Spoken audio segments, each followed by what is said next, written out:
இது மாதிரி ஒரு கொடுமை இந்த தேசத்துல உலகத்துல இருக்கமா? வினேஷ் போகத்தின் தகுதி நீக்கத்தில் உள்நோக்கம் இருப்பதாக காங்கிரஸ் கமிட்டி தமிழக தலைவர் செல்வ பெருந்தகை செய்தியாளர் சந்திப்பில் தெரிவித்துள்ளார்.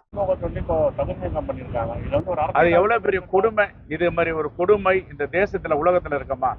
ஒரு போட்டியாளர் போறாருன்னா முதல்ல அவங்களை செக் பண்ணுவாங்க எவ்வளவு வெயிட் நிட்டு, எத்தனை எடை. 50 கிலோ பிரிவில் நீ கலந்து கொள்ளுங்கன்னா 50 கிலோ வெயிட் இருக்கான்னு பார்ப்பாங்க. அதுக்கப்புறம் தான் போட்டியிலேயே கலந்து கொள்ள விடுவாங்க. இது என்ன? இது உலகத்துல எங்குமே நடக்காத ஒரு நடைமுறை இந்த வீரருக்கு நடந்திருக்கிறது என்றால் இதை வன்மையாக கண்டிக்கிறோம். ஏன் பாரத பிரதமர் இதில் தலையிடவில்லை? ஏன் இந்திய வெளியுறவு இதில் தலையிடவில்லை? ஏன் விளையாட்டுத்துறை இதில் தலையிடவில்லை? உடனே தலையிட்டு இது அநீதி, ஏன் இவருக்கு இந்த அநீதியை இழுத்திருக்கிறீர்கள்?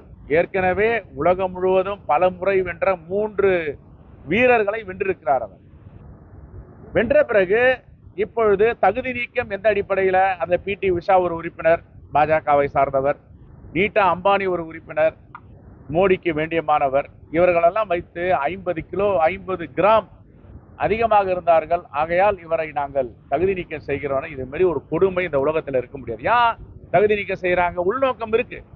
அந்த அம்மா எதிர்த்து போராடினாங்க, சாலையில இறங்கி பிரிஜ் பூஷனுக்கு எதிராக குரல் கொடுத்தார்கள்.